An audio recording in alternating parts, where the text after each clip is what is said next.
I am Paul Lockwood. I am the president of the New Hampshire Flying Tigers Radio-Controlled Airplane Club. We are one of actually 4 clubs within, about a 20-mile area. We have 2 clubs represented right here, right now. There is the Southern New Hampshire Radio Control Club. These are the gentlemen down at the other end of the field here. This is a once a year event. It's called an annual fly-in, which means we invite other clubs to fly as many planes as possible, and we open it up to the general public so they can come and watch what RC flying is all about. And we couple it with a fundraiser. We had a helicopter event to benefit the Wounded Warriors Project, and this 2-day fly-in is to benefit the Sunshine Soup Kitchen, the Derry Soup Kitchen. Hopefully we'll collect a couple hundred pounds of canned goods for them, for their coffers. So what you're seeing is a typical array of radio-controlled airplanes, and these are airplanes ranging from little half-pound foam aerobatic airplanes up to 20 and 30 pounds airplanes with 8 to 10-foot wingspans that fly what we call aerobatic 3D flying. You'll see all kinds of flying here. You'll see helicopters. We have warbirds, which are always crowd pleasers. These are the planes from World War I, World War II. There's some of them in back of me there. There's a Stearman and a Corsair. Crowd pleasers. So that's really what it is. It's partially as a fundraiser, partly to introduce people who don't know what it's all about, what radio-controlled airplane flying is, what the planes look like, what they're capable of. Most of the members in our clubs are a little technical oriented. They've always had a love of aviation. In my case, my father had a small airplane when I was a kid. I learned to fly that a little bit, and years later I wanted to get back into regular airplane flying. The problem is it's about a $5,000 investment to get an airplane license these days, and then once you have it, you have to buy yourself a multi-$100,000 airplane to use the license. So I guess you could say a lot of us kind of fly vicariously through radio-controlled airplanes. We do have a fair number of real airplane pilots, and they will tell you that this is actually more difficult than flying the real thing. So it's like any sport. It's not as easy as it looks, and the more you get into it, the more enjoyable it is. We're also a club. We have social events, and there's a social aspect to what we do. All the clubs do the same thing, and sometimes there are inter-club events. This is kind of one of them because we invited 4 other clubs, at least one other showed up. So that's really what we're here for. It's to introduce people to radio-controlled airplanes, to benefit the Sunshine Soup Kitchen, and to have some fun. And you'll see a lot of very good flying here if you watch some of the guys flying their airplanes. So, what else? What else can I tell you? What you're seeing here is a typical assortment of radio-controlled airplanes. Those right in the foreground here that you're looking at they're my airplanes. I tend to like scale recreations of real aircraft. The biplane down here is a Stearman biplane. That's an actual airplane that was used as a trainer at the beginning of World War II. The plane next to it is called a de Havilland Beaver. It's a very famous Alaskan bush plane. Next to that, we have a World War II Corsair, one of the hottest aircraft of World War II. And then right behind it, the odd-looking blue and green craft, that is a home-built kit, which that was my winter project. We build planes from kits, or we buy them partially built. Most of these are partially built. Here we have an Alpha Trainer. This is a very docile, easy-to-fly plane, and this is what we use for our training program. Most of the clubs have training programs, and the way the training program works is we have 2 transmitters connected by a wire, and an instructor will take off a plane for a student and then turn control over to him. But he can take control over from the student anytime the student gets in trouble, and that's how the training programs work. Further on down the line there are what we call aerobatic airplanes. And some of these are recreations of real airplanes that are flown in events. Others are just planes that were built based on someone's design, who knows what they're doing, and they're extremely good airplanes to fly. And you can see there's all shapes and sizes. Some of these planes are made out of a type of foam similar to styrofoam, a little tougher. Most of them are made from wood, balsa and plywood. Some are big, some are small. There are microplanes that weigh less than an ounce or two. Bigger planes weigh up to 30, 40 pounds. So there's everything in between here. Yeah. Yeah. Easy to learn. Yes. Yes. Yeah. We have, along with airplanes, we have gliders, we have helicopters. Anything that flies, generally you'll see it at one of these meets. These are stunt.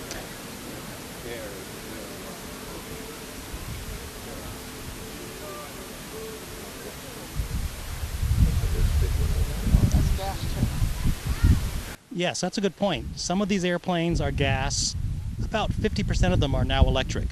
A few years ago, electricity just didn't have the power. The batteries weren't strong enough. The motors weren't powerful enough. So you very rarely saw them. But now we have exotic lithium polymer batteries and exotic metal magnet motors, and electric airplanes are now becoming, they're as popular as gas, maybe even more popular at this point. And I think the future will see more electric planes than gas planes. I guess the only thing that the electric planes lack is a sound of a motor.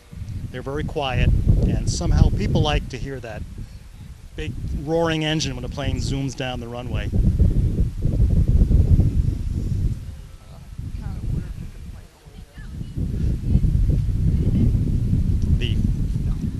Okay, that's an interesting plane. That is called what we call foamies. It's completely made out of a type of heavy impact styrofoam. These things are completely aerobatic. They can do any kind of maneuver you can imagine. The beauty of them is you can pretty much run them straight into the ground and they won't get hurt. They're kind of the Nerf ball airplanes of the sport. We have, of course, we're raffling off a drone. We have what we call quadcopters, which you'll see flying here too. And they're generating a lot of interest because they basically are drones. You can fly, we have one right out of the box. You can fly it right out of the box. It carries a camera. So, I mean, basically, it's the NSA is probably concerned about this. And actually, about 2 years ago, the FAA promulgated regulations concerning unmanned aerial aircraft.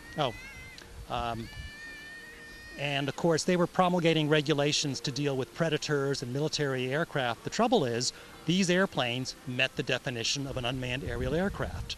So there was a huge controversy over whether or not clubs like us would have to meet the new standards, which were completely impractical. And luckily, the FAA agreed to allow planes in a bona fide club like ours to fly without meeting their regulations. And these are regulations for things like filing flight paths and notifying them when we're going to take off. Theoretically, under those regulations, we would have had to notify the FAA every time one of these airplanes left the ground. We would have had to notify them several hundred times on a weekend like this. So they gave in on that. Now, of course, they're making regulations for drones, for helicopter drones. And again, they're looking at military applications and making rules to cover that situation. But we fly the exact same thing here. These are drones in every sense of the word. They carry cameras, they can hover, they have GPS on them. So here we go again, is that, do the bona fide clubs like ours, are we going to be shackled, if you will, by regulations that the FAA feels we need?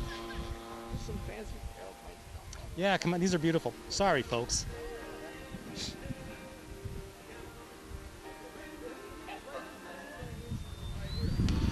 Oh yeah. This odd-looking thing was an actual airplane in World War II. They took two P-51 Mustangs and basically chopped out a wing between them and glued them together. You've got now a very light airplane with basically two motors. It was incredibly fast. These were used basically just as jets were coming into use.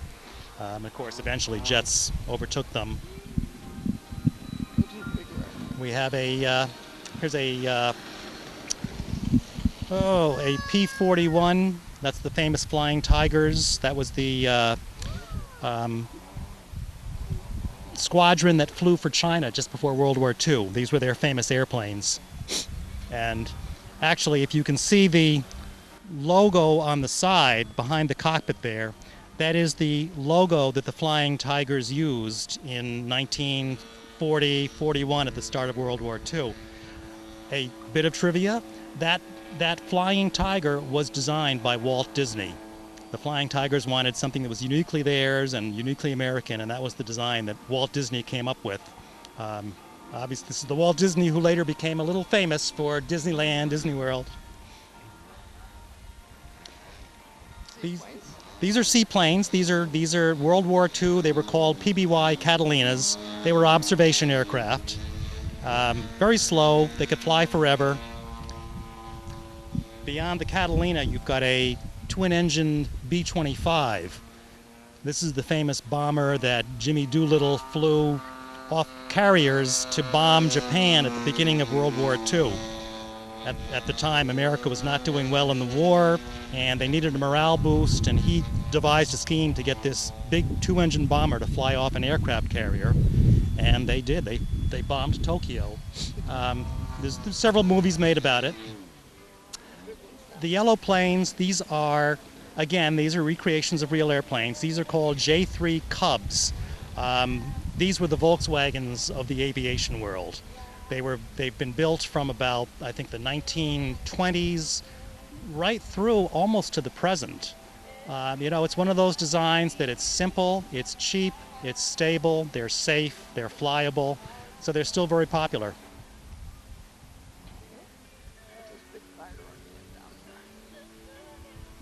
And that's a glider. We have a fair number of glider pilots, and it's another aspect of the sport that's kind of a fringe element. These guys, again, they get these gliders up in the air, and they're doing the same thing the real flyers are trying to do, which is find thermals and stay in the air as long as possible. And believe me, they do it. Now, this is an electric helicopter. You'll notice how quiet it is. And as I mentioned, electricity now is every bit as powerful as gas planes are. Now, nothing too unique there, but they will do things the real helicopters could never even dream of doing.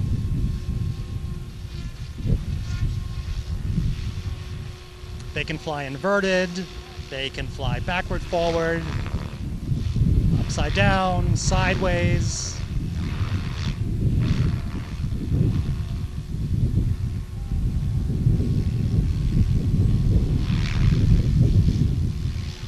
Now, if you think about what's happening, for a helicopter to fly upside down like that, the blades have to completely reverse the direction of thrust. So this looks easy, but it's incredibly difficult to do this.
This may look impressive, and it is difficult, but believe it or not, he's a bit of a beginner. If you see some of the really good helicopter pilots, they'll be doing flips and rolls continuously, non-stop. It's hard to believe what they can do with a helicopter.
So what you're seeing here is a plane in progress.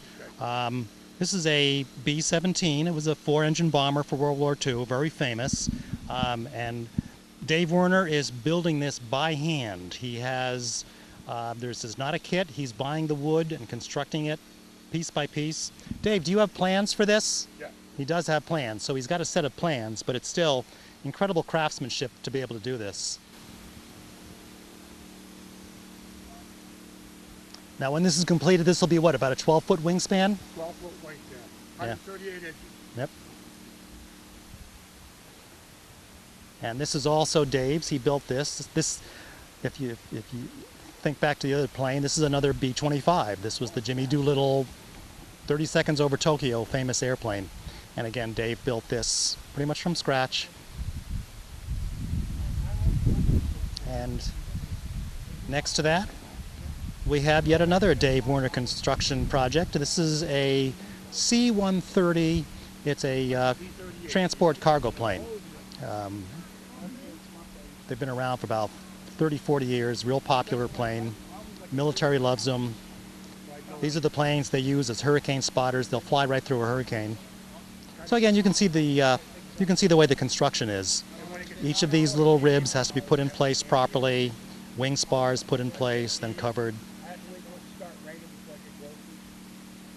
Huge amount of work in these.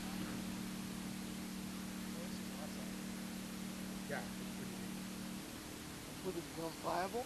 Oh yes, this will be flown. These are all flyable.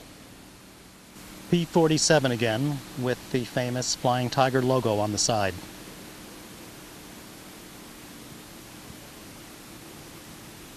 What are you doing right now? Guess.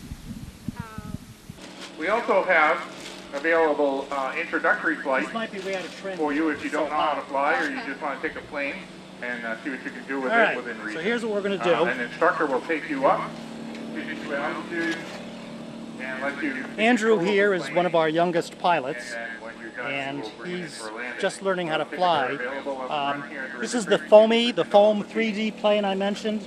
As you can see, it's We also have not much to it, available a but it's got quadcopter all the electronics 350 built ready to into it. fly.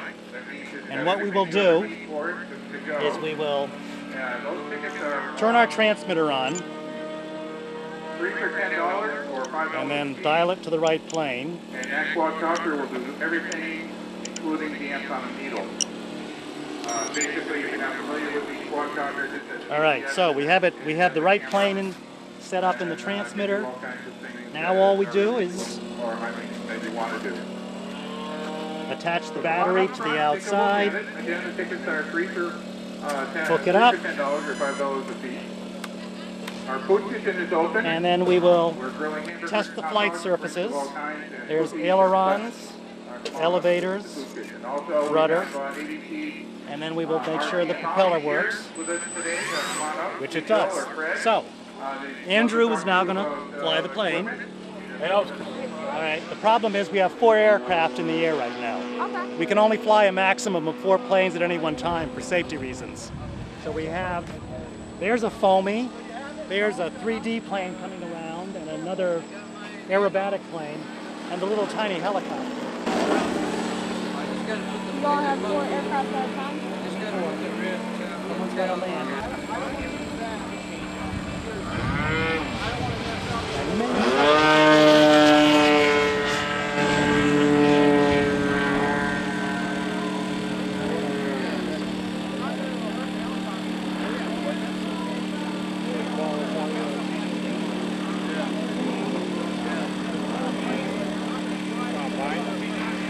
You know what it is?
Helicopter landing. Yeah, I know, that was nice.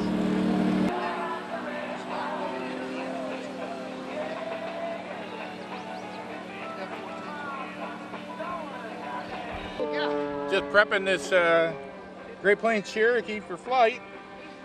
I want to make sure that the receiver had plenty of power.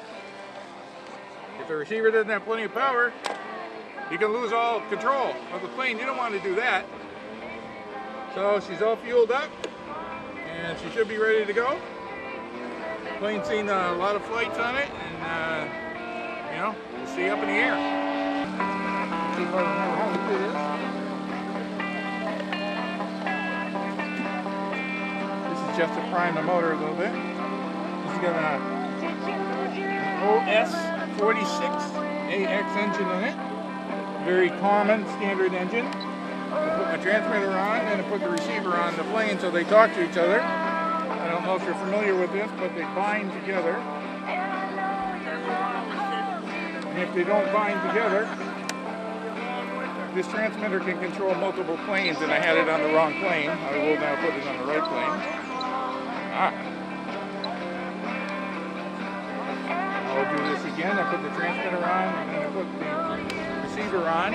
And the two are talking to each other. And now you can see the elevator moving up and down, and the rudder moving, and the ailerons moving,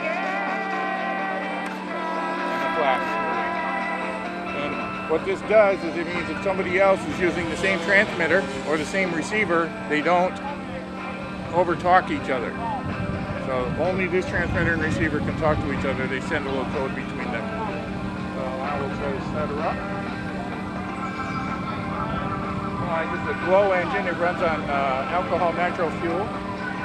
Make sure that the glow plug, which is used only to start the engine, has got power running to it.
probably is because the servo was, I jiggled the servo and kind of acted funny.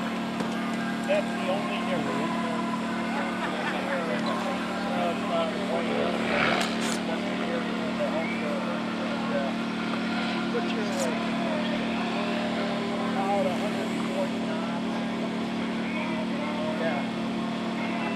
It's vibrating. All right.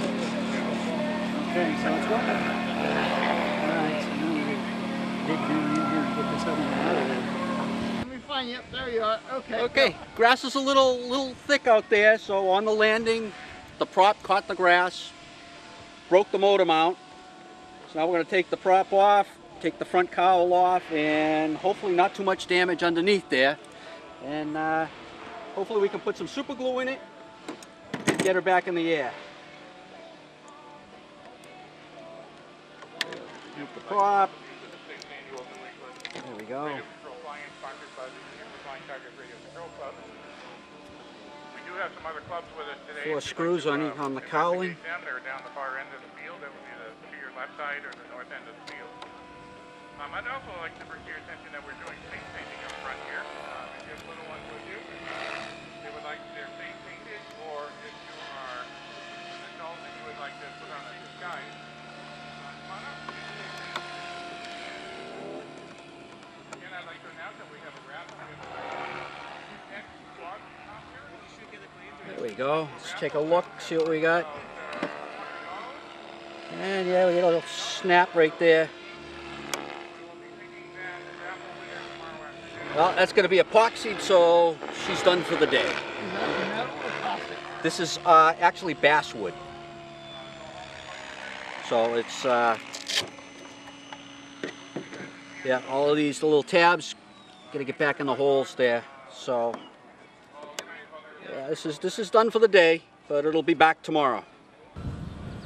He'll talk to you quite a bit too if you like. Okay, let's get some film on him and let him talk about when he comes back down. Taking off.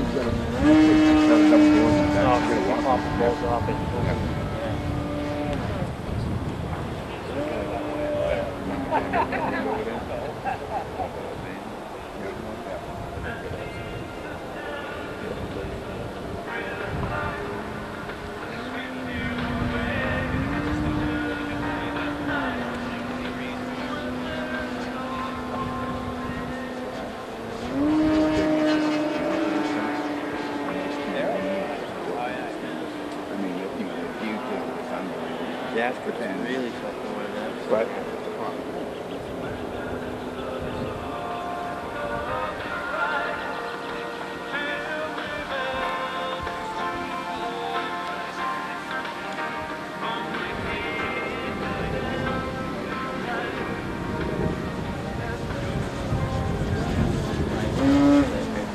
This is kind of the low end of the scale of the cost of airplanes. This thing is has incredibly high performance, and it's incredibly cheap. You're probably looking at about, all told, $200 worth of airplane, and that's because the receiver and the servos that actually run the controls, they're about $20 items a piece, and there's 4 of them. But there's not much to this. Now, if you want to come over, most of my planes, the planes you can see here, the Trainer, the Corsair, the de Havilland Beaver, and the biplane down there, those were all, they're probably around, some of them must have $300 investments by the time I'm all done. And that includes the airplane, the servos, the receiver, all the electronics that you need to control it, the motor. You can spend a lot of money on this sport. Some of the big planes you're seeing down there are $1,000 on up planes. The competition planes can get extremely expensive, and that's because they have dual servos and they have high-tech equipment and redundant systems in them. you can spend a lot of money on that. But there's airplanes that we call ready to fly, RTFs. You buy them, they literally fly out of the box. So you can buy a plane like that for generally less than $200 and you're flying. And that includes the transmitter, the receipt, all the electronics, the motor, the batteries, the plane. So it's not an expensive sport to get into. It can be expensive if you want to. It depends upon how fanatical you get at it. But for the most part, you can get into the sport for less than $200. And that's a very capable airplane for that kind of money. So it can be cheap, and it can be expensive. Eric. Okay, go ahead and talk while you're over here working. Okay. Yeah, this is a trainer airplane that I'm using here, and it's battery powered. Trainers are generally high wing because they're easier to fly. In this particular plane, we take the battery out from the bottom. So there's what a battery looks like from a electric airplane. Lots of power. It'll last about 8 to 10 minutes on a flight. And we use these for our training programs because these planes are slow, but they're easy to fly. And what we do is we have 2 transmitters. This transmitter controls the plane. This one is the student's transmitter. And I take the plane off with this transmitter. I get it flying nice and straight and level. And then when I push this little lever right here, this transmitter takes over control of the plane. So what I do is I will take off the plane, get it flying into the wind, nice and level and straight, throw the switch, and then the student gets to take over and fly it himself. And of course, typically what happens with a new student like that young child is they'll overcompensate. I'll tell them to turn left a little bit, push the stick just a little left, and they'll throw it all the way over to the left and put the plane in a dive. But as soon as I let go of this switch, I have control again, so I can take over control of the plane and get him out of what would otherwise be a crash if he were doing it by himself. So that's how the training programs work. We call this the buddy box system, kind of a silly name, but that's the industry standard for what it's called. And that's how we train people, is with this kind of a system. It's very safe because a good pilot is in control of the plane at all times, and yet the student does get to take over control and learn how to fly. So it's a good system. All the clubs do it the same way, and it works. I had 2 accidents today so far. We had one plane you can see right down here. That's the aftermath of a very bad accident. What happened in this case is the guy was flying inverted, which means upside down. The wind caught it, and when he tried to right the plane, he couldn't get control quick enough, and the wind basically blew the plane right into the trees. The plane went into the trees at probably 80 or 90 miles an hour. It was going full speed. So the hobby is not without its dangers, and as you can imagine, not without its costs. This is probably over $1,000 worth of plane, and it's questionable whether it can be fixed. All is not lost because the pilot will pull out the electronics, which is also very expensive, and reuse those, but that might be a plane that'll never see the sky again. The other problem we had, and you can tell the difference, there's electric planes and there are gas planes. The electric planes are very quiet. They're very powerful, very fast, but they use batteries like this, which are lithium polymer batteries. They're pretty exotic. This little battery right here would be more than enough to start your car. It's that powerful. It could run any appliance in your home. It puts out unbelievable amounts of power. The cost of that much power is the fact that it's tough to control. Basically, we're short-circuiting the battery when we discharge them in a plane, so the electronics are very sophisticated to control that kind of power. What happened is something went wrong with one of the systems, the battery caught fire, and lithium polymer batteries are very combustible. So it landed out on the field, caught fire, and basically turned into a pile of molten ash and molten metal and molten plastic. That does occasionally happen. It's rare, but it does happen. So it's not it's not a completely safe sport. You have to be careful with what you're doing and know what you're doing. You need to be able to control the plane, and you need to be able to have the electronics matched perfectly, all the components, so it doesn't overload, catch fire, burn out in the middle of a flight. So there's a learning curve. Again, you start with a small plane that doesn't take too big a battery or too big a motor, that's easy to control, and then you work your way up from a high wing, easy to fly plane to something like a low wing fighter aircraft recreation, which is much harder to control. This right here, this plane right here that you're looking at is the P-47 or the P-41 Flying Tiger. It's a very difficult plane to control, but it's very maneuverable. So the pilots loved it because when you're in a dogfight with someone trying to shoot you down, you want to be able to outmaneuver them. On the other hand, that maneuverability comes at the cost of control. They're much more difficult to control than, say, a high-wing trainer or a slow airplane. So you progress as you get better from an easy airplane to harder and harder airplanes that are more maneuverable, and that's the fun of it. It's like any sport. The better you get at it, the more fun it is. All right, so what we got here is a basic 3D plane. It's got dual rates, don't touch, buddy, okay, because the motor might go on all by itself. You saw how I fly, so. Set up dual rates, you've got to basically set your throttle, your rudder elevator, you can have half throws, complete throws. This plane's capable of doing knife edges, rolls, it's can do flat spins. Basically anything you see at an air show, this plane can do as a trainer. We're going to put it up in the air and see if I can do anything. All right, here we go.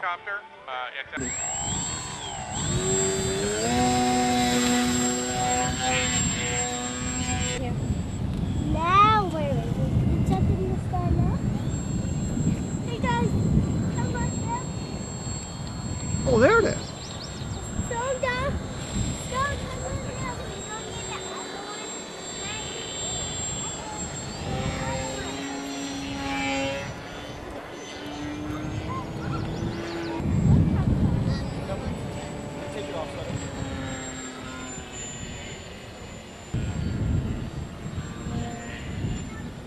You're gonna fire upside down.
My name's Bill Horton, and from RC Hobbies, we brought up a little cross sample of what we have in our store. This is only some beginners airplanes, some helicopters, some quadcopters, some transmitters, battery chargers, that sort of thing. We sell the entire line of helicopters, airplanes, radio-controlled cars, and boats. And we also do repairs and service on this stuff. Yeah, our line of helicopters, they go from beginners helicopters here up through more advanced helicopters. They start about $100 ready to fly, and they go on up. This is one that's $400. Usually you start out with a easier to fly, the cheaper ones, and then you progress up to the more complicated and higher performance machines. On the airplanes, these are all beginner planes for training. This one's about $170, and this one's $300, and it's complete, everything you need to fly with. This is a great trainer. There's a number of people in the club here flying them, and it's really a fine machine. We have some quadcopters over here. These are the latest things with the, people like to call them drones, but they're really quadcopters. And this is a little one. You can fly him inside. It's a ball, it takes a beating, and it's $40. And they go all the way up from $40, $220, $100 up to $470. This is the one we're raffling off here today. This is a model of an F-117 stealth fighter bomber. It's made out of foam, and what it has in it for propulsion, it has an electric motor that drives a fan. So it actually gives it jet propulsion by electric. And it's very light, flies very fast, very maneuverable. Hog the circle. We come down once we do this, we get off of here, we'll never get back. Is that actually missile mist, or do you got some kind of a special blend? Nah, it's I remember using that years ago. Missile mist. Do they still make that? I don't think so. Neil said that Fox actually went under. I don't know. That could be true. We're about ready to go in a circle. 2D combat airplanes, and these planes do roughly 100 miles an hour in a 60-foot circle. These particular airplanes here, they have the OS-25 in them, and they'll go approximately 70 miles an hour. If you needle it a little on the bridge side, okay? We don't have to go real fast. And it's just a lot of fun to fly. It's a lot of fun to fly. It's combat where you're cutting your opponent's streamer as many times as you possibly can. And the one with the most cuts is the winner.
How it goes.